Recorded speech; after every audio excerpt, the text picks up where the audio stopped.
the metric to rule them all, that YouTube really cares about, is watch time. They've just understood that's how they grow consumption. I wouldn't say the subscribers don't matter, because to your point, you want to get over kind of that 1,000 threshold. And maybe if you get someone to subscribe, they're more likely to come back or more likely to check you out. But it is definitely more of a vanity metric than anything else. And so what you've got to be obsessively focused on if you're creating organic content on YouTube is, how do I increase my watch time? You're watching the Marketing Misfits with Norm Farrar and Kevin King. It's my brother from another mother, Mr. Farrar. How are you doing, man? Good. How's it going today, sir? It's going well. I heard life is all good for you again. You told me the other day you had your first cigar in like 2 weeks because it's been like so freaking cold up there. And I had a cold, and it's actually much longer than that. So the last time I was with you at your Marketing Masters event, that was the last time I had a cigar. Wow. Yeah. You must have been, did you have the shakes? Were you like... I was in withdrawal. When you're sitting on the toilet, were you just like shaking? Yeah, but I had my Coke Zero, so that was okay. Yeah. But, it's crazy because, that we both have cigar collections, right? And I got these new humidors, and the cigars are absolutely perfect. And I've been wanting to go outside, but it would have been just too cold. Man, that's you got a big house there. You got 3 floors. You could put a cigar room in one of those, but I think the wife says nixes that, right? Yeah. I have the cigar aficionado, right? And I went up to her the other day and I said, you see this rabbit? We have one downstairs, but Kevin has one. We were able to smoke in his condo. And if we got this... Did she just turn around and walk away? Oh, yeah. She said it's never going to happen. Yeah. When hell freezes over. You know what I think a lot of people, you and I come from the Amazon world. Yeah. Speak of something that's never going to happen. And I just did it with you were at the event. I'm not sure when this is coming out, but you're at my Elevate 360 event in Iceland. I do a big event for Amazon sellers called $1 Billion Seller Summit, which is all about Amazon. Great event, really high ticket, really good stuff. And then I do a second event right after it, which a portion of the people stay for, called Elevate 360. And the whole idea is to get outside of this Amazon fishbowl. We all, in the Amazon world, a lot of people, they just swim in this Amazon fishbowl and they don't really know general marketing. And I was just talking with Perry Belcher last week, actually. And Perry was like, I came to your Market Masters, what you just mentioned earlier, and it's like, I was just baffled. This guy's doing $10 million a year selling a pillow, a travel pillow. And I'd take a look at his stuff, and his marketing is not any good, and this is not any good, and this is not any good. It's amazing how many people in that Amazon world don't understand marketing and what they could do with outside traffic when it comes to that. And that's one of the reasons for Elevate 360. And just another really quick story, and this will segue into our guest today, I think, really nicely, is I was at Vid Summit, which is Daryl Ives and Mr. Beast YouTube conference in Dallas back in, I think it was in September of last year. And I was just sitting there minding my own business, sitting on my chair, waiting for the next speaker to come on. It's like a 5-minute break, and people are milling around. This woman walks by me, and she passes me up, and then she turns around, looks back, and says, excuse me, sir, are you Kevin King? I was like, yeah. Are you with the IRS, or who are you with? She's like, no. I'm just, I think you do stuff for Helium 10, right? For like, you do the Freedom Ticket course. I was like, yeah. And she's like, oh, I'm taking that course right now. Do you mind if I sit for a second? So she sits next to me and we start talking. She's telling me how she just started the course. She's learning how to sell on Amazon, going through the process. And I was like, so have you picked a product yet? She's like, oh yeah, I already got a product. I said, when do you think you'll get it launched? She said, oh, it's already on Amazon. I said, oh, really? How's it doing? She said, we're doing $200,000 a month. And I was like, wait a second. You told me you're just now learning how to sell on Amazon, and you're doing $200,000 a month selling this product. How in the world are you doing that? She said, oh, I'm just sending traffic from YouTube to my Amazon listing. And I took Daryl Ives' training course or whatever on how to do it. And I think that's a big thing that a lot of people in that Amazon world and people in the Shopify and D2C world and everything else that's listening to this podcast don't really realize what opportunities there are on YouTube. And I was just at another event in Cancun. I was talking to some people. As I think the most underutilized thing right now in e-commerce total is YouTube. And I think, a lot of people, the hot thing is TikTok. Let's get on TikTok shop. Let's get on Instagram. Let's get on social media, get all these influencers. But all it is short-lived. All that stuff can make money, but it's short-lived. But YouTube is long, and it stays there forever. And what YouTube is doing with shorts right now, and I'm sure we'll talk about this with our guest, I think YouTube is the untapped gold mine right now for e-commerce sellers and in marketing that nobody is using. And you and I have talked about this even for this podcast, how we're just missing the ball on some of what we're doing this podcast, and we're re-engineering everything on YouTube. Do you agree? Do you think YouTube is like something that people just aren't paying enough attention to? So first of all, I can just see you sitting beside this lady. Oh yes, I am Kevin King. Yes, I am the legendary Titan of Amazon. Oh, yes, not? And I could see you even probably did one of my things. Yes, you can sit down. I've got a question for you. Yeah, sure. Go ahead. 200,000. So yeah. But I agree with you. So we've talked about this actually for years and years and years. Probably 5-6 years, like way back in the days of Wilfred, Wilfred Lightheart, we were talking about this. And very underutilized. So I'm glad we'll be able to talk about that today. Yeah. Our guest today, if you want to go ahead and bring on Brett Curry. Sure will. Brett's from OMG Commerce. And OMG is the man. A performance marketing company, and they're like specialists in outside traffic. And I mean, you do stuff for like Native deodorant and a whole bunch of big brands, right? Yeah, that's correct. So Native helped them grow over the course of 6 years from like 100 million online to 100 million total. And I think last year they did $1 billion total. Arctic coolers and tumblers, Crumble Cookie, Boom Beauty, a number of others. So we love working with great brands and helping them grow. So because I know what we do every friggin' podcast is we start going down these rabbit holes and we don't even know who the guest is. So, we know you're involved and you're the founder, I believe CEO as well. Founder and CEO. Yep. You got it. Of OMG Commerce. But let's talk a little bit more about other things that you're doing. You have a podcast. Yes. And that is e-commerce evolution, right? E-commerce evolution. Yeah, man. Yep. Love to rock the microphone like you guys. And I just recorded a few months ago my 300th episode. So I've been at it a while. Yeah. That's great. So tell us a little bit more about yourself, and then we'll get into this YouTube thing.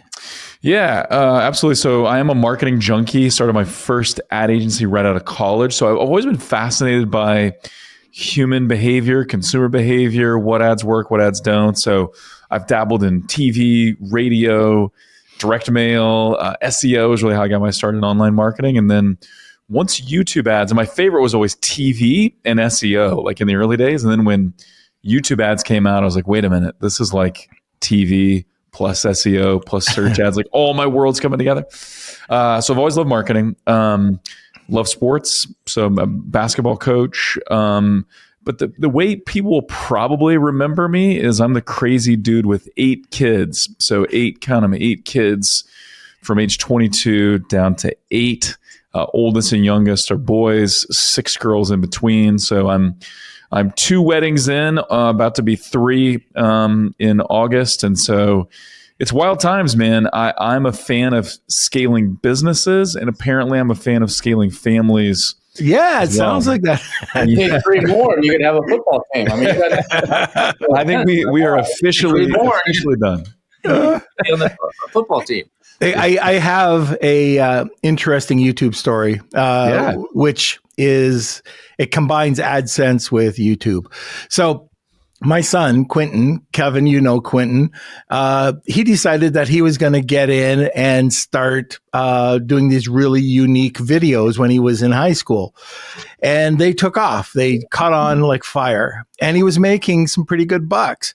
Like pretty good bucks. I'm talking about $1,000, $1,200 a month. So back then, he's doing great. I'm supporting him. Go out and make these, these videos. He's using my account. So I get this email and it says, you have a lifetime suspension from YouTube. Oh. And it's like, what did I do? Like, this is my company's on there at the time. Right. And it turns out that, he would go into the auditorium during lunch, ask all of his friends to run all of this traffic over to the YouTube videos they caught on. And I only recently, since I started to come back onto Amazon, was able to, any business I had was all shut down, 100%. Wow. Personal, anything. And so it was only when I got back onto Amazon that they waived it and I could get back onto YouTube. Blacklisting you. I love the creativity from your son. That's guerrilla marketing, right? That's like, just getting out there, hustling, making it happen. And YouTube's like, not gonna happen here. That's a great story. So what is it that makes YouTube? What is it that makes YouTube different out there? I mean, you said that you tried all these different modalities of marketing, and that's the one that really stood out to you and drew you in.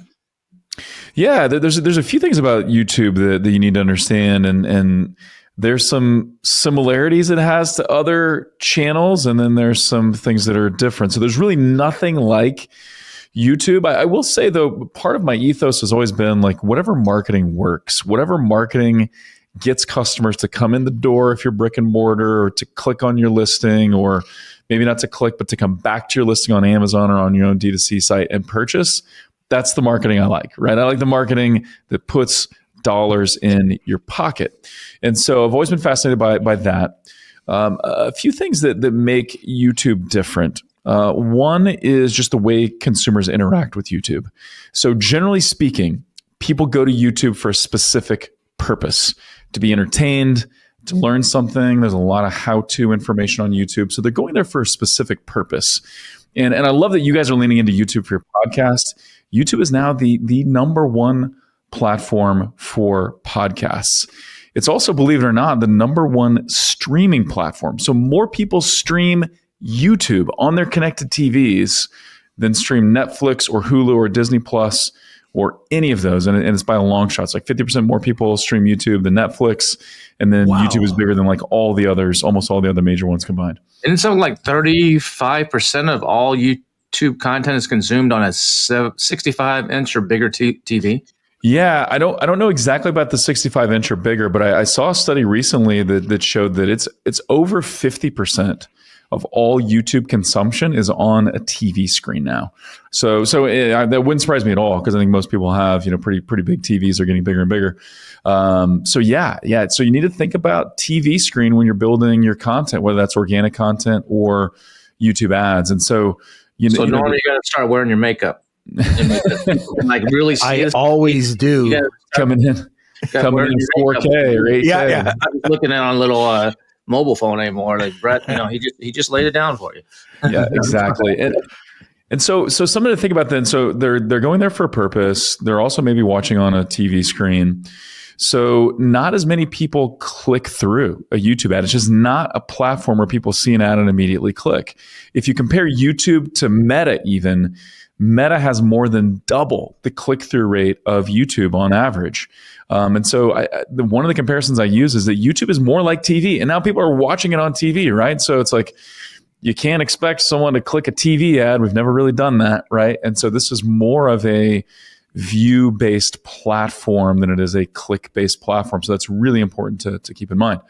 People spend a lot of time on YouTube. So the average duration, and I've seen different studies on this, but 40 minutes is the average duration on YouTube. And that kind of makes sense, right? If I'm watching on a TV screen, or if I'm listening to my favorite podcast, or I'm watching my favorite creator, time slips away. So I spend a lot of time on the platform. And so kind of understanding how people use it, how they interact with it is incredibly important. And I think that click-through piece is super important, because people run YouTube and they expect to see the direct conversions they see on Meta, but they won't. Or they expect to see the direct conversions that they see on sponsored products or something like that. And they for sure won't, right? It's a completely different beast, different vehicle, right? Like, this is the Ferrari, it's not a work truck. It's a unique thing, right? And so understanding the way people interact with it is critical than understanding how do I leverage it to grow my business. What's up, everybody? Your good old buddies Norm and Kevin here. And I've got an Amazon creative team that I want to introduce you to. That's right, Kevin. It's called the House of AMZ, and it's the leading provider in combining marketing and branding with laser focus on Amazon. Hey, Norm, they do a lot of really cool stuff if you haven't seen what they do, like full listing graphics, premium A+ content, storefront design, branding, photography, renderings, packaging design, and a whole lot of other stuff that Amazon sellers need. Yeah, and guess what? They have 9 years active in this space. So you can skip the guesswork, trust the experts. There's no fees. There's no retainers. You pay per project. So if you want to take your product to the next level, check out House of AMZ. That's houseofamz.com. House of AMZ. I guess one of the things when you're looking at YouTube, it's different because while you're doing this, while you're talking, whether it be a streaming platform or like this is just published approximately 2 weeks afterwards, but the comments, if you're just not used to going in and commenting or sharing or liking, and the importance that all of that takes with anything that you publish on YouTube. So it's actually getting used to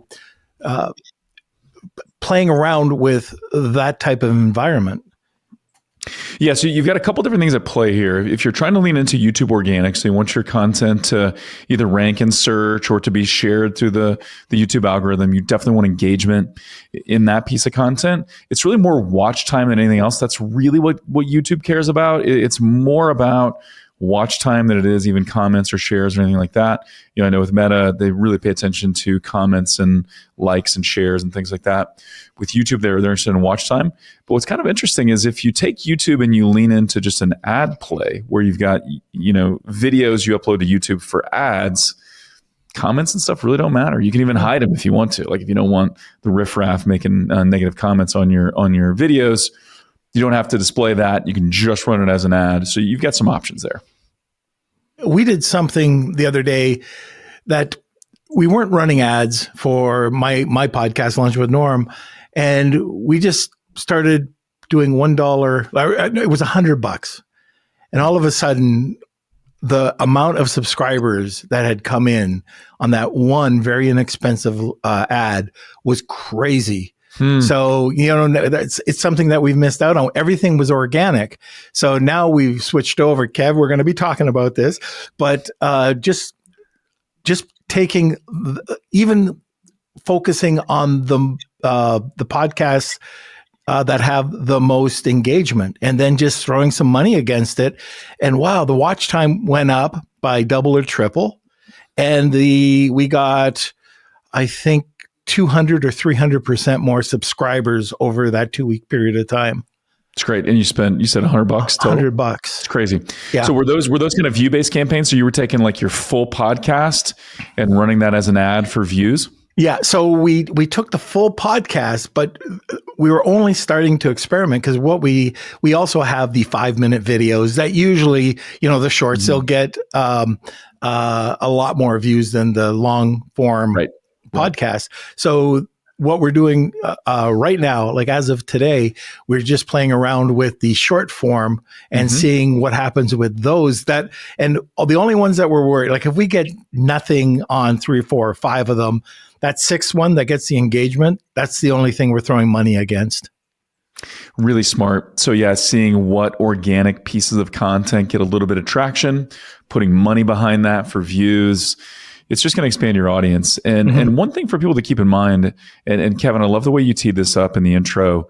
YouTube is one of the most under-leveraged, untapped, gold mine type places on the web. The user base is massive, from 92% down to 80-some% of all U.S. consumers are on YouTube, and the numbers are huge. Search engine, isn't it?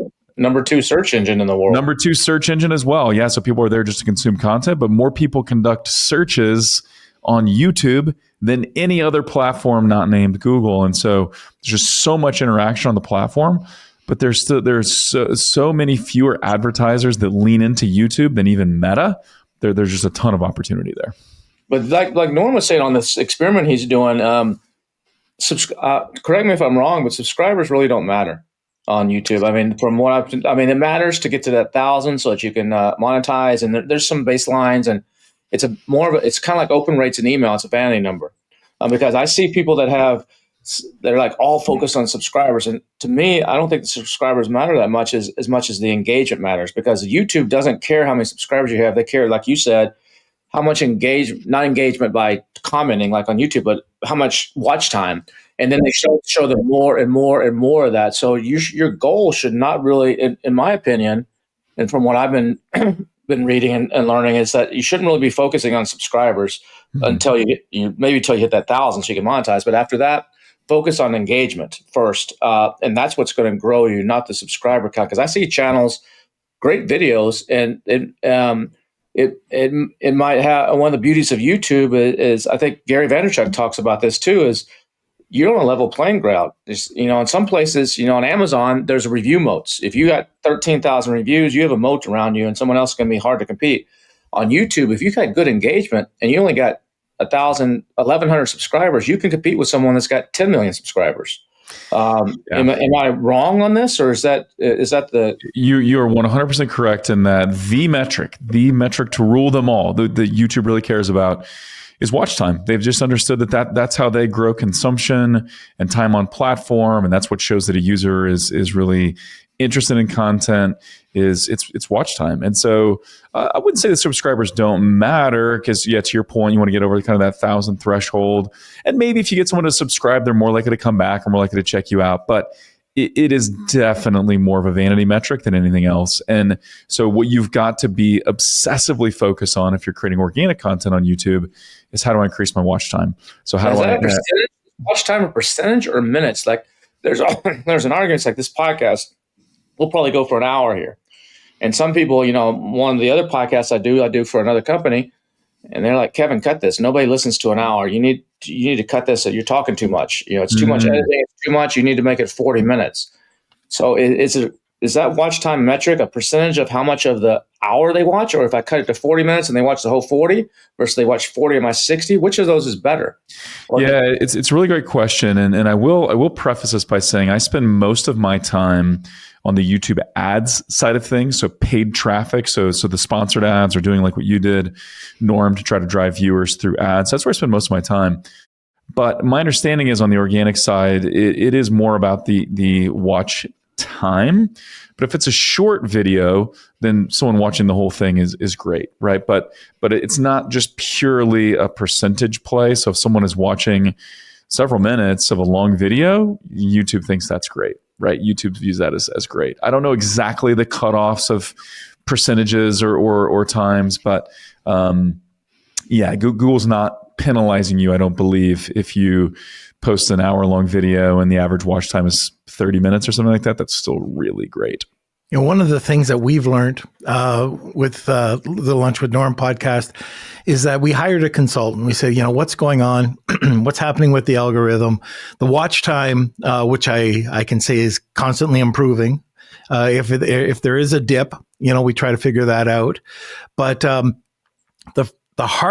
hardest thing to market on YouTube is a long form podcast. And I think it's because people listen to 8 minutes and they cut out. And so we addressed that with this consultant, and he came back and he said, number one, let's forget thumbnail and let's forget title. It's important, but it's addressing that topic. The first 30 seconds, the second that somebody comes on, you address it. But the one thing that made a huge difference is when are people starting to cut off? And then after your interview, because ours is live, he said, and then we put on an edited version. He says, take that moment where you start to see the fall off and bring in another hook at what the person's saying. And he says, if it goes another 12 minutes, then bring in another hook. So every time we do it, we have to do secondary hooks for everything. knowing what the guy's going to be talking about. And then we make short clips out of that as well. But that's probably been one of the biggest things that we've learned. So everybody stay. The dancing girls are coming. Don't go anywhere. We got the dancing girls coming. No, it's usually you, Kevin, in a thong that comes out like that South Park. Yeah, they stay for it because they can't believe it. Like, wait a minute, is this really going to happen? Yeah. So I mean, one thing to keep in mind is, people will consume hour and a half long, 2 or 3 hour long videos. Look at like the All In podcast, which is one of my favorites. Look at Joe Rogan. Joe Rogan, exactly. Some of his shows are 3 hours, and it's just two people talking on. It's just like what we're doing right here.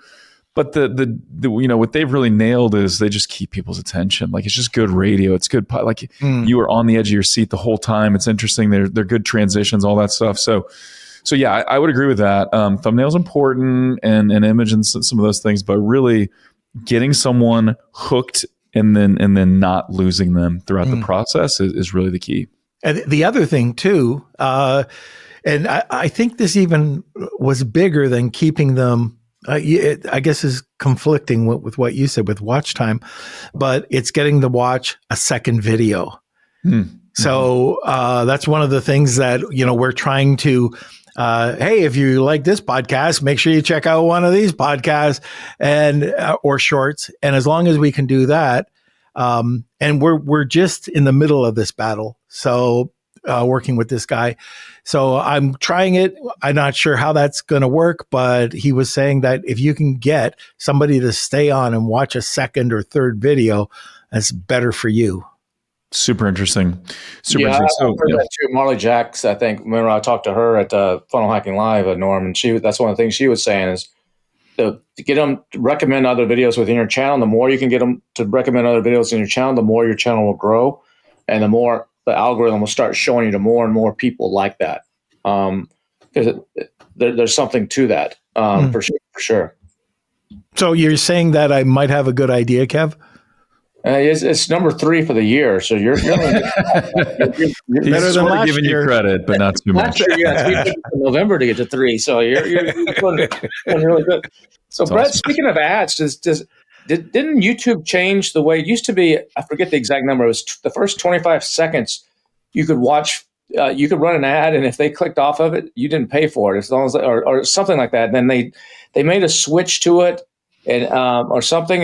Is there something that still exists, that little loophole or that little thing, or that YouTube? Yeah. So that's still part of the platform. So a couple of interesting things. One, I love that we started this discussion by talking organic YouTube. I think that's a long-term play. I think there's much value in building that organic audience. You can also leverage that audience with ads later. So I think if you've got the capacity and the desire to do that, do it. What's beautiful about ads is we can go from 0 to really scaling quickly if we do a lot of things right. And so to answer your question specifically, Kevin, the kind of the rule of thumb there, the new, and when I first started getting excited about YouTube, it's when they introduced TrueView ads. And so TrueView ads, that's when you only pay if someone actually views the ad. And so the way Google looks at that is either 30 seconds of the video or the whole video. If it's less than 30 seconds, that's what they count as a view. And that's important because if you look at other platforms like Meta as an example, it's often like 3 seconds is what they count as a view. Whereas on YouTube, it's a view if they're spending 30 seconds or more, if it's a long video, or the whole video if it's shorter than that. There are a couple of exceptions. So let's say if I'm running a view-based campaign, that holds true. If I'm running a conversion-focused campaign, so I'm running demand gen or something like that, where I'm saying to Google, hey, get me people who will click and sign up for this webinar, or click and buy my product, or click and get a coupon, something like that. And I want to get my CPA, my cost per acquisition, to $50 or $100 or whatever the case may be. If you run those conversion-focused campaigns, if someone clicks on the ad before, at any point in time, that counts as a view. Or if they leave within 10 seconds, but then they do convert, Google will count that as well. So they'll kind of track it a few different ways: a click or a view, or if they convert after watching at least 10 seconds, and that also counts as well. But if they skip and they don't click, they don't convert, and it's under 30 seconds or shorter than the whole video, if it's shorter than that, then that does not count. Hey, what's up, everybody? Kevin and Norm here with a quick word from one of our sponsors, 8Fig. Let me tell you about a platform that's changing the game for Amazon sellers. That's right, it's called 8Fig. On average, sellers working with 8Fig grow up to 400% in less than a year. 8Fig offers both funding and free tools for e-commerce growth and cash flow management. And here's how it works. 8Fig provides flexible, data-driven funding tailored to your exact needs. You know, they can fund anywhere from up to $50,000 all the way up to $10 million. 8Fig gives you free tools to forecast demand, manage inventory, and analyze cash flow. Visit 8fig.co, that's 8fig.co, to learn more or check the link in the show notes below. Just mention Marketing Misfits and get 25% off your cost. That's 8fig.co, 8fig.co. See you on the other side. So if I want to monetize my video, our podcast, I mean, we have sponsors that we come in, but as a creator on the ad side, we'll talk about the other side in a second, but as a creator, you can put little markers in your YouTube video. Like you can actually say, I want to run, there's a term for it in YouTube land of some sort of little like markers where you can actually, they're ad spots. And either if you don't fill them, it just continues going. If you fill them, it does an interruption or something. And is there a certain science to that or certain numbers you have or how often you paste those or anything? Yeah, that's a great question. That's something that I don't have a ton of experience with, so I can't really give any insights on that one. I know a number of creators who will do live reads, within their YouTube episodes, and that's been a really successful form of advertising. So in fact, I did a podcast. Do you guys know the Ridge or Ridge Wallets? Mm-hmm. Oh yeah, sure. I did a podcast with Sean Frank, CEO of Ridge Wallets. This was episode 138 of my podcast, and he talked about how in the early years of scale for the Ridge Wallets, what they did is they just reached out to creators on YouTube, so top Fortnite creators or outdoor gear creators or whatever, and they basically just said, hey, create a live read within your video about Ridge Wallets. We'll either pay you a flat fee or a commission. They kind of did a variety of things. And to your points you made it during the intro, Kevin, the cool thing about those videos is some of them get better over time. So they may be getting more views a year from now than they are today, and then they just keep going and going and going. Whereas like TikTok or Instagram can be wildly viral, but it's usually just a few days or a week or something, and then they die. So you've got that opportunity which people can lean into on YouTube, which is somewhat untapped. So if you're a creator, I would look at those opportunities, and there are big brands that will get involved with you in that regard. But in terms of creating the markers for where ads pop up, I don't have really any data on that. So you're using like vidIQ to actually target other people, or what are you using to actually for your clients like to go in and actually? How are you doing the targeting? Like, where do you want to show up on other YouTube ads for your clients? Like native, that's a deodorant. Right. And so where are you going to actually reach the audience that's going to buy native? Is this tree huggers or I mean, what that are watching, some video about camping in the woods, and that's the kind of thing they would want, or how do you find your audiences, your avatars that you want to advertise to? It's a great question. And so that's another area that's a little bit different on YouTube than it is on other platforms, the ability to target exactly who you want to reach on YouTube. But I also recommend kind of giving the algorithm freedom to explore and to expand beyond what you think is your ideal audience. And so whether we're running a campaign for native, which again, you saw them grow from 100 million to $1 billion in sales, or Arctic coolers, we saw that we did a big campaign for them that the YouTube turned into a case study where we drove traffic to Walmart stores. So they're in Walmarts nationwide. They wanted to see if they could lift in-store sales with YouTube. We did. Pretty remarkable. It was like from 12% measurable lift to 48% measurable lift, kind of depending on the market we were looking at, but pretty phenomenal. And so it kind of starts in a couple of ways. You can do interest-based targeting. You can do behavioral targeting. So as an example, on the behavioral side, there are in-market audiences. So I believe nobody knows more about what you're about to buy or what you have bought than Google or Amazon, right? Google and Amazon know your entire purchase history. They know what you're shopping for right now. So these in-market audiences, there's some off-the-shelf audiences where you can just select these as you're building your campaign. And they can be broad, like travel. I'm in the market for travel. Or it could be, I'm in the market for a luxury cruise. Or I'm in the market for a luxury European cruise or something like that. And so you can be pretty specific on those in-market audiences. And basically, what Google's doing there is they're looking at like a 2-week window of what is Kevin searching for online, and what in-market audience am I going to put him in? And so is it a humidor? Is it best jacket for smoking so that I look really cool when my buddy Norm is there with me? Actually, I don't think they have tobacco-based audiences, but anyway, just leaning into what you guys were talking about before.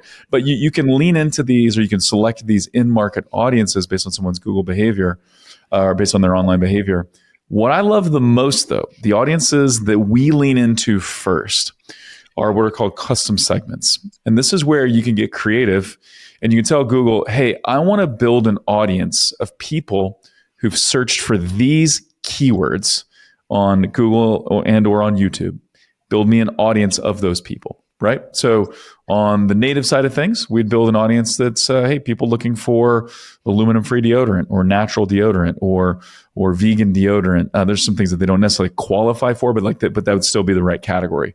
Or if it's Arctic coolers, maybe I'm just looking for people that are like best cooler for pulling behind my four-wheeler, or best cooler for cold temperatures or whatever. So I could build this massive list of keywords, and basically then Google is going to create a custom audience for me, this audience of people that have searched for those things on Google or on YouTube. And now I can show them my YouTube ad. So I love starting there. Can you do that with websites too? Like websites too. Visit a certain website. If I'm targeting, Amazon sellers, and they visited sellercentral.amazon.com, can you build an audience based around website visits? Yeah, that's another great custom segment where you can give Google, these signals of, hey, I want an audience of people like those that visit these websites. Now, what Google doesn't do is they don't just build an audience of people that have visited those sites, right? They can't. So as an example, you can't like take your competitor's URL and say, hey, build me an audience of just my competitor's customers. You can't do that, but you can still use that as a signal. And Google knows the type of person that visits those websites, and they know who visits those websites. So it's close. It's basically Google taking those inputs of those websites and building a lookalike audience around it. But we're confident part of that audience is actually at least some of the people that do visit those web pages. So what about the average dollar value, order value of your the products that you're selling? Like I know on Facebook, it's kind of useless unless you're at least $30 to $50 to do any form of advertising. Yeah. You're talking about a product that is an underarm deodorant or something similar like that. Does that work, or does it have to be like the Arctic cooler where it's a lot more money? Yeah, it's a really great question. So it depends on a number of factors. And actually, there was this amazing study that just came out that I highly recommend. I'll give you guys the link so you can link to it. It's free, but it's done by House Analytics. And basically, they're an incrementality testing company. You guys familiar with incrementality? Are you hearing that a lot? It's kind of one of the buzzwords. Yeah, go ahead and explain it for the audience. Sure. So incrementality is basically, it's a looking at net new customers or customers you would not have gotten otherwise. So give you an example. We see a lot of brands where they lean in heavily to meta ads, but for whatever reason, they maybe need to pause it or they stop for a little while and they turn off meta ads, and then like everything else stops working. They don't get customers on Google branded search, and they don't get customers on Amazon like they did. So meta is very incremental. You turn it off, you lose sales. Branded search, and I would say branded search on both Amazon, so Amazon sponsored products, putting on your own brand, or branded search on Google. If you were to turn that off, sales might go down a little. You'd probably lose something, but sales wouldn't plummet, right? So that's not very incremental. So it's not driving net new customers. So what House Analytics did is that they did some studies that really confirmed what we've seen anecdotally, what we've observed in our tests. But they did 190 incremental ad studies, and they basically do like geo holdouts where they'll, have, and this is what we did for Arctic too, where you've got test market, control market, but they're similar in all regards other than one gets YouTube, the other doesn't. And then you compare the behavior in those two markets. So anyway, House did 190 of these tests. Here's what they found. They found that YouTube ads are 3.42x more incremental than what is reported in platform. Meaning, you get a 1 ROAS in platform, you're looking in YouTube and you got a 1 return on ad spend, it's probably like a 3 to 4.5 return on ad spend if you saw the true impact. Meaning, there's a lot of people that did not click on that ad, but they circled back and they purchased. Now, if that's just if you're D2C. If you add in marketplace, they saw it somewhere else, and they that one gets the attribution when it was really YouTube that sparked it. Exactly. They saw it on YouTube and then they didn't do anything else, but then they clicked on a branded ad because they searched for you. Branded ad gets all the credit. It did nothing other than just like walk someone in the door type of thing, or it did very little, I should say. So yeah, exactly. And so it gets even better though if you're on marketplace and or retail stores. So you can add another 99% or 0.9 ROAS to that if you're selling on Amazon. So selling on Amazon, maybe it's 4.5 or 5 return on ad spend, but all you're seeing is a 1 in platform. And they did this over 190 different advertisers. And so, and we saw this for a large hair care brand that we worked with. They were D2C and Amazon. We ran both their YouTube and their full channel Amazon. We had to pause YouTube for, they're spending a lot. They're spending like $1 million a month on YouTube, but we had to pause their YouTube for a little while. When we did, branded search on Amazon got cut in half. So went down by half. So just kind of shows the impact that has. So YouTube is very incremental. It does have a big impact in all channels. And so you've got to kind of be aware of that you need to be looking at these other impacts. How is YouTube driving branded search? How is YouTube driving traffic to Amazon? Is YouTube driving traffic to retail stores? And look at that holistically to really understand what is YouTube doing. I'm not sure I actually answered your original question now that I got on that tirade. I'm not sure if I circled that back to your original question there, guys, but happy to keep going. What are the different types of paid ads that you can get on YouTube now? Yeah, so there's a variety. There's in kind of larger, broad strokes, there's what's called in-stream. And so that's where these are the skippable ads that pop up kind of before a video or in the middle of a video. That goes back to what you were talking about, Kevin, with kind of the ads playing in the middle of a creator's video. So that's in-stream. There's in-feed, and in-feed is more, these are the ads that pop up in search results or that are displayed that you have to click on to watch. And so those you only pay if someone clicks on it and starts to watch it. The in-stream ads, kind of falls back to those rules that I was talking about before. So those are the main categories. And then in terms of the placements, you've got ads that show up in the mobile feed. So it's kind of confusing because it's called the mobile feed. It's still an in-stream ad, but the mobile homepage, right? So if you're on YouTube, and I'll pull this up and see if we can get a bit of a live demo. But if I'm looking here on my YouTube, so I've got some football news there. I'm a Colin Cowherd fan, but then above that auto play, it's Upwork. So like we sometimes hire people from Upwork, so that's popping up there. That's an in-stream ad. It's auto playing there, and so there's ads there. Then there are ads that run pre-roll or mid-roll in the video you're watching, and then you've got mobile, desktop, tablet, and then connected TVs. And you can kind of select those by excluding the channels that or the placements that you don't want. But the two fastest growing channels are shorts or platforms, shorts and connected TVs. So those are the areas that are growing the fastest. Now, a quick word from our sponsor, Levanta. Hey, Kevin, tell us a little bit about it. That's right, Amazon sellers. Do you want to skyrocket your sales and boost your organic rankings? Meet Levanta, Norm and I's secret weapon for driving high-quality external traffic straight to our Amazon storefronts using affiliate marketing. That's right. It's achieved through direct partnerships with leading media outlets like CNN, Wirecutter, and BuzzFeed, just to name a few, as well as top affiliates, influencers, bloggers, and media buyers, all in Levanta's marketplace, which is home to over 5,000 different creators that you get to choose from. So are you ready to elevate your business? Visit get.levanta.io/misfits. That's get.levanta, Levanta, get.io/misfits and book a call, and you'll get up to 20% off Levanta's gold plan today. That's get.levanta.io/misfits. YouTube has this new thing with shorts where they're integrating some AI, so you can do AI generated shorts, right? Yeah, I mean the cool thing about Google is right now people are pretty excited about in the SEO world. Yeah, I mean Google said, what was it, over a year ago, a couple of years ago, that hey, we're an AI first company now, and they've been really leaning into AI for much longer than that.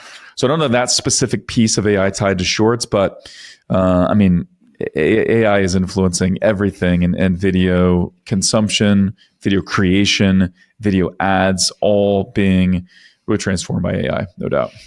We were doing shorts, and we would go over to HeyGen and we get them translated, and it was starting to cost a little bit of money.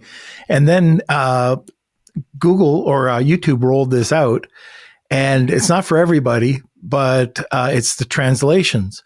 So if you're sitting there like we are today talking, it'll translate depending on your IP, like French, German, whatever it is, and it's using your voice just like HeyGen would. Yeah, so that's and it brings out a transcript, whatever language you're talking to. It even translates Canadian, I saw. But not for long, because we are going to be the 51st state. Yeah, they're changing. They're taking that away when you become the 51st state. Yeah. English is the official language of the U.S. So that's true. It's so good. Yeah, and I mean that's look, that stuff's all going to just keep getting better. Like HeyGen is really awesome. I got some friends in the infomercial space, and they'll create a video and then launch it in Germany and other markets, Italy and stuff like that, and so that the translation is brilliant. Google's getting better at that. I mean, it's really remarkable, and the pace at which it's getting better is also remarkable. How are you seeing? Speaking of the infomercial, how are you seeing?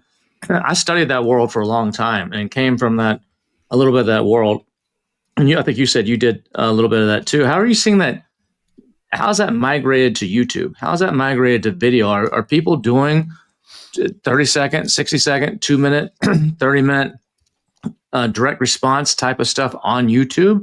Or is it a whole different animal now and a whole different way of driving sales for physical product? Yeah. I mean, more people should be doing that. So I think the most direct correlation, or the best analogy of YouTube ads, is short form direct response TV. So give an example. Keranique was a client of ours for a number of years. It's a hair regrowth product for women, and they were running direct response TV ads. They did infomercials as well. They were doing Meta. All of that was working. They could not get YouTube to work. So basically what we did for them is we took their direct response TV ads. So there were some that were like 2 minutes, some that were 3 minutes long. We tweaked them, so the hook had to be different than what they were for TV. We had to get right to the point quickly. But once we had that edited, then we were able to really scale on YouTube. And so I think that more people, and if you have a product that sells on TV, or you've run infomercials, then YouTube will absolutely work for you if you get the creative right and the targeting right and the campaign structure right and all those things. But yeah, I think that's the best direct correlation or connection or analogy or whatever, is direct response TV, very similar to YouTube. The exception is YouTube Shorts. YouTube Shorts is more like TikTok or Instagram Reels or Facebook Stories or whatever, but everything else is more like direct response TV on YouTube. My son and his girlfriend came down, and we were out.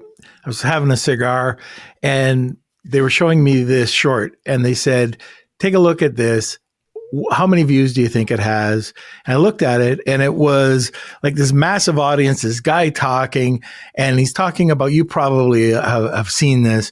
They're talking about this new car polish that's better than ceramic polish, and he sprays it on this Porsche, wipes it off in a second, and it's a major audience.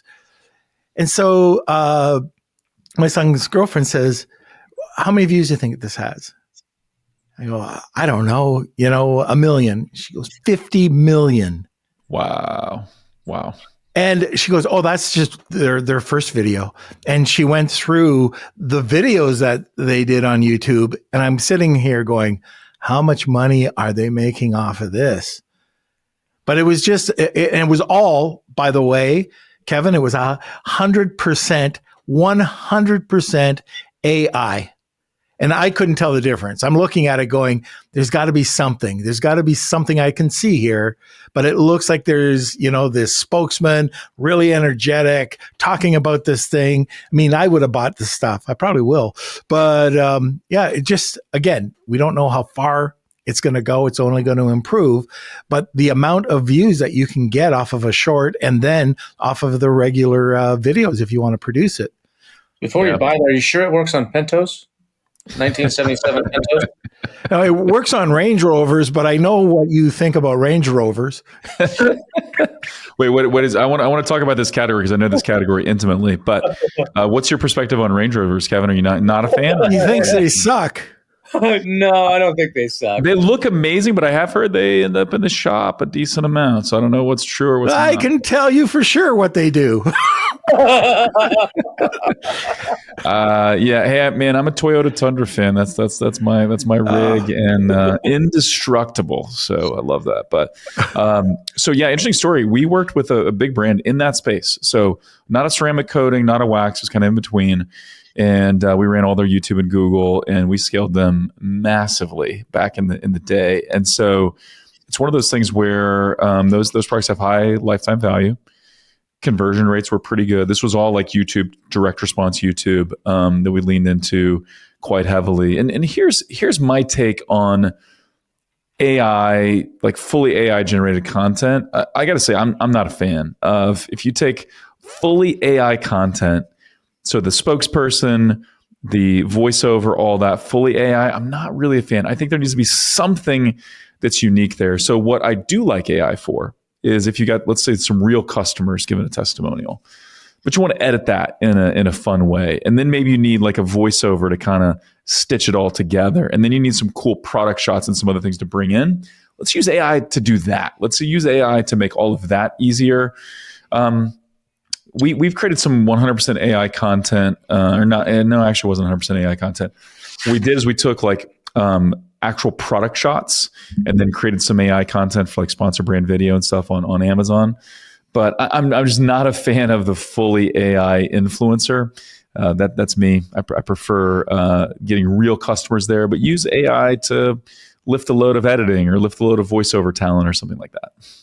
So the technology is not quite there. I think it's going to get there, but I think humans are always going to be able to have something's just not going to feel right.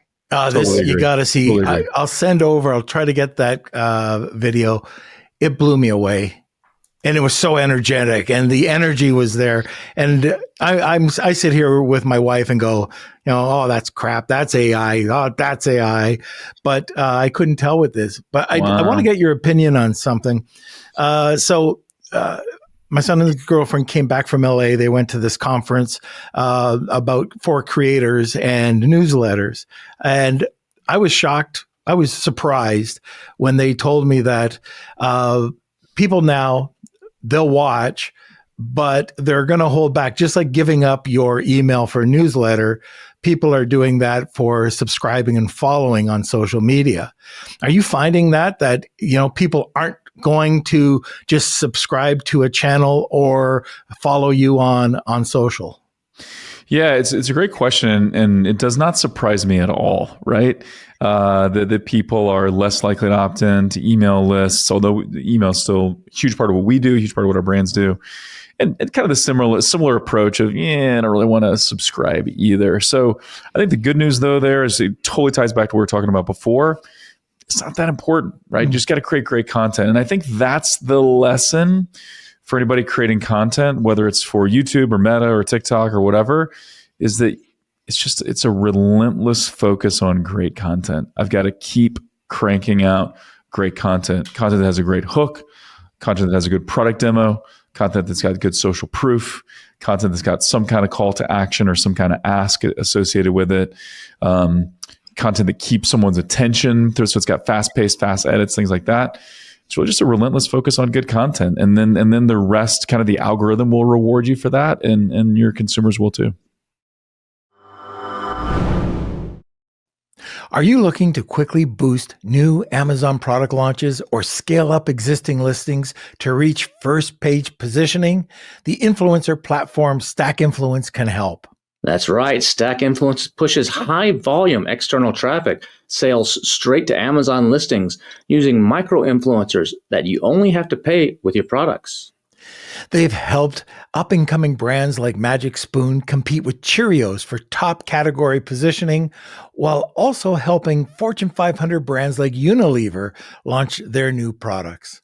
Right now is one of the best times to get started with Stack Influence. You can sign up at stackinfluence.com or click the link in this video down in the description or notes below and mention Misfits, that's MISFITS, to get 10% off your first campaign. stackinfluence.com. Yeah, it takes time to build that up. I think Mr. Beast said he did 100 plus videos before he had any kind of traction whatsoever. And just refining the craft, getting better and better and better, and adding all those little elements that you said to where now he's got a formula that he can just crank it out. And man, his videos are so good. We were watching some of those as a family, my younger kids or my younger teenagers and stuff. They were like, you got to watch these Mr. Beast videos. And we sat down for like an hour and watched but they were so good. Like it hooks you and you keep wanting to watch. And so it really is a matter of, we call it a creative feedback loop. So if you're running ads, we want to look at different metrics in that ad and in the ad consumption to let us know, is the hook right? Was the product demo right? Like, was there a good, clear call to action? And so we're looking at things like view rate. We're looking at where people are skipping.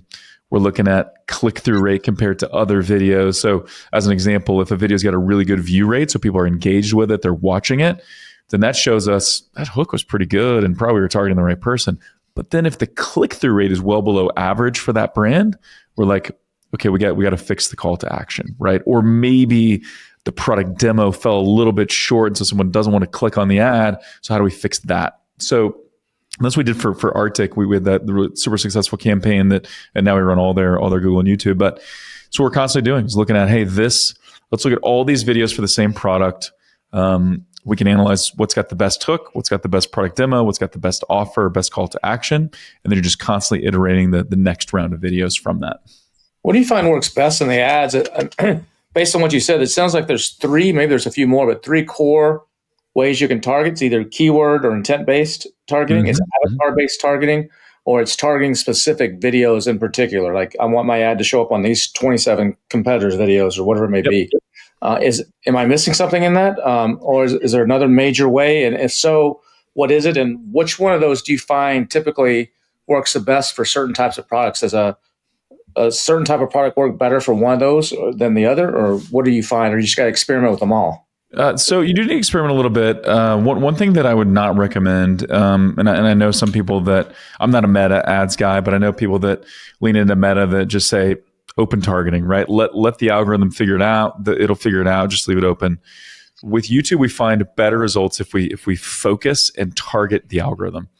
By far, the best audiences to start with are those custom segments where you're giving Google search terms or keywords. So people that search for these things, build an audience around them, target them.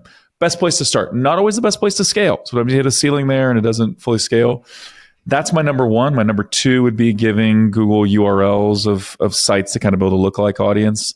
That's kind of number two. Number three is, and you can do this now in demand gen, and demand gen is a new campaign type, and you can lean into video only on that. But you can create true lookalike audiences. So just like you can on Meta, you could upload a list of your customers and say, build me a lookalike audience. And so those are really good.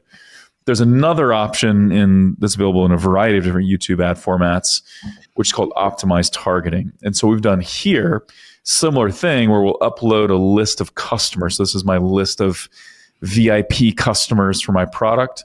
Upload that to the Google Ads platform, and then turn on optimized targeting. And basically what Google is doing is they're saying, okay, this is who our core of targeting, but then we're going to expand that and find other people like this.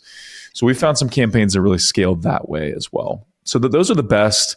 Some of the kind of what I call off the shelf Google audiences, like in-market audiences, affinity audiences, things like that. They can work. I would say half the time or less. Those are winning audiences, usually less. So we can test that as well. But I want to start with those three: the custom segments based on search terms, based on URL, and then the lookalike audiences of sorts. Then once you really scale, so we've done this with like a hair care brand or with CPG brands.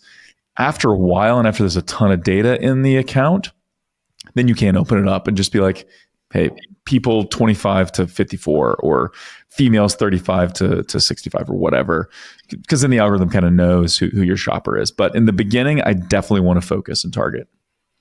Can we talk about, and we're getting to the top of the hour, but mistakes. What are some of the mistakes that brands are doing? Yeah, great question. So one of the biggest mistake is on the creative side. So they're not understanding the creative requirements and what makes for a great YouTube ad. Very rarely can you take an ad exactly from Meta or certainly from TikTok or Instagram and run that just like it is on YouTube. The exception being YouTube Shorts. It can often translate directly to YouTube Shorts, but YouTube Shorts isn't the most effective part of YouTube, and it's certainly not where there's the most scale. And so, what you got to keep in mind there for YouTube is, generally speaking, we like ads that are 45 seconds up to about 3 minutes long. So you got to remember with YouTube, the ad does all the heavy lifting. There's no really other text or other things to look at. You're not seeing much of the social proof like you're seeing, with clicks and likes and comments and stuff like that. So the video has to do all the work. So it's got to be a little bit longer. It's got to have a clear hook, clear product demo, clear social proof, clear call to action. It's got to have those elements. So the biggest mistake is the creative. They take a 15-second ad that works on Meta, try to run it on YouTube, and then they're disappointed. So that's number one. The second part is not understanding measurement, right? It's not understanding that YouTube really isn't a click-based platform, right? So if you're just looking at click-based conversions, direct conversions, you're going to be disappointed almost without question. There are some exceptions, but almost without question, you're going to be disappointed. And understanding that the real impact of YouTube is part direct conversions, part search lift, so more people searching for your brand, part lift on other channels like Amazon and retail stores if you're there, and then it's a lift in direct unattributed sales to your .com. And so the number two biggest issue is not measuring it properly, and because if you don't measure it properly, you're going to make mistakes in optimization and things like that. And then the third mistake is just not really understanding how to set up the campaigns. So it goes back to kind of what we were talking about before. It's audience targeting. It's getting the right mix of view campaigns and conversion campaigns, and really giving them kind of enough runway and enough budget to kind of get them going. You don't have to spend millions of dollars in testing, but you do have to give it enough time to kind of see the results. Hey, Kevin King and Norm Farrar here. If you've been enjoying this episode of Marketing Misfits, thanks for listening this far. Continue listening. We got some more valuable stuff coming up. Be sure to hit that subscribe button if you're listening to this on your favorite podcast player, or if you're watching this on YouTube or Spotify, make sure you subscribe to our channel because you don't want to miss a single episode of the Marketing Misfits. Have you subscribed yet, Norm? Well, this is an old guy alert. Should I subscribe to my own podcast? Yeah, but what if you forget to show up one time and it's just me on here? You're not going to know what I say. I'll buy you a beard and you can sit in my chair too. And you can go back and forth with one another. Yikes! But that being said, don't forget to subscribe, share it. Oh, and if you really like this content, somewhere up there's a banner. Click on it and you'll go to another episode of the Marketing Misfits. Make sure you don't miss a single episode because you don't want to be like Norm. Oh.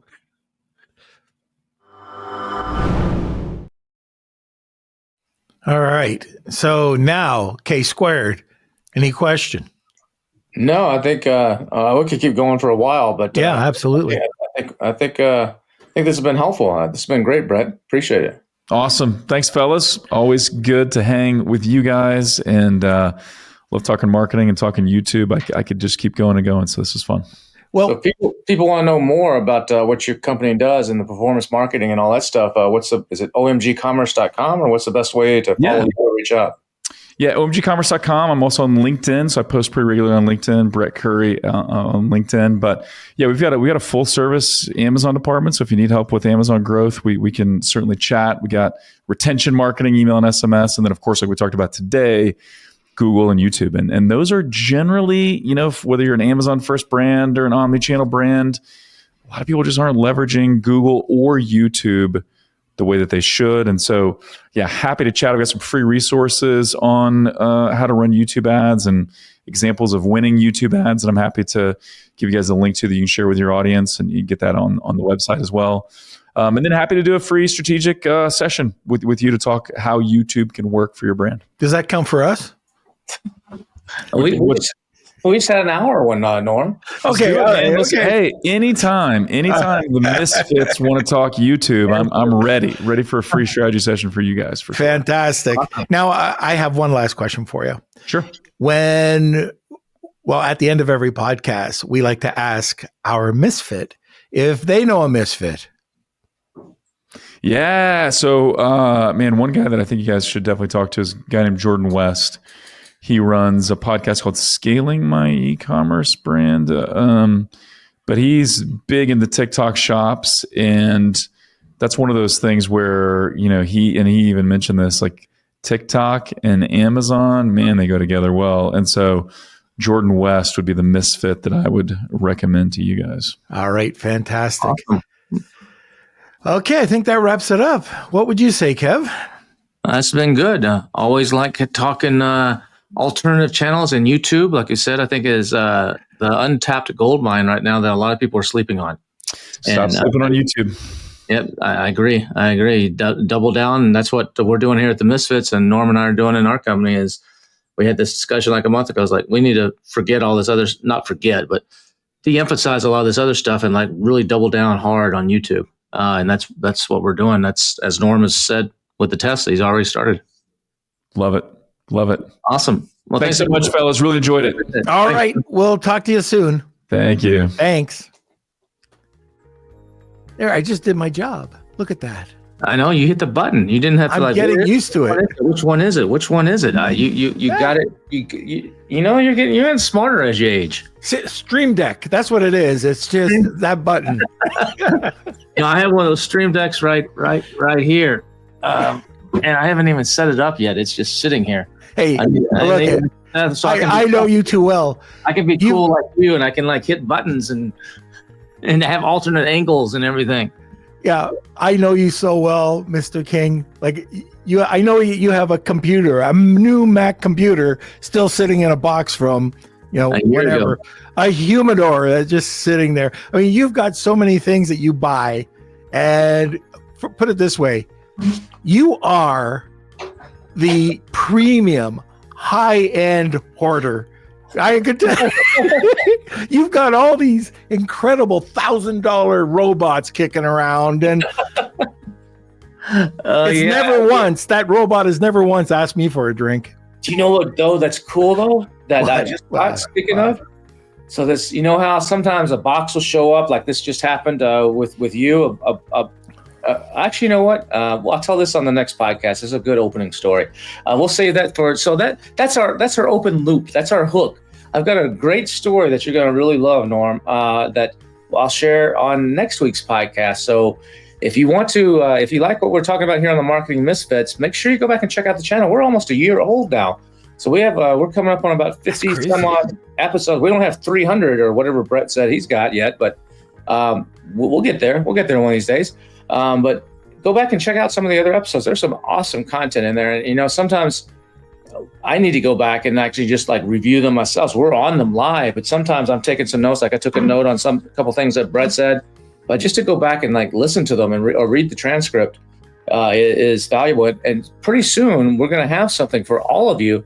So that's right. It's the Marketing Misfits newsletter. So we're going to actually be taking a lot of this content and expanding on it and adding some other stuff. We'll be able to get a weekly newsletter from the Marketing Misfits with some cool stuff. So watch for that announcement coming soon. It's going to be really, really cool. Don't you agree, Norm? It's so new that I don't even know about it.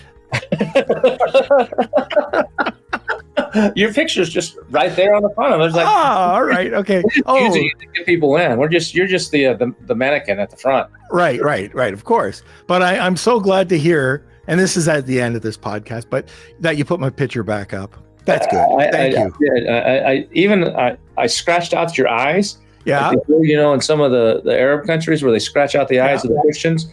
I had a guy come back out and put your eyes back for you too. Good. And not on the dartboard anymore, huh? Not on the dartboard anymore. Okay, very good. All right. That's the end of this podcast. That's it. So make sure you subscribe. Make sure you check out the rest on this channel. Or if you're listening on Apple Podcasts or Spotify, check out some of the other episodes too. Hit that subscribe button. And you can leave us a comment down at the bottom. Tell us what you think. And tell me if Norm was too mean to me this time, or if I need to be meaner to Norm. Just let me know. So that next episode I can get even. All right, very good. All right, everybody. And where can people find our they can just look for Marketing Misfits. .co. See, I'm learning, Norm. I'm getting smart in my old age too. Absolutely. It's.co, not .com, but .co. You can always find the latest and greatest right there. All right, fantastic. All right, everybody. We will see you next week. Peace. Peace.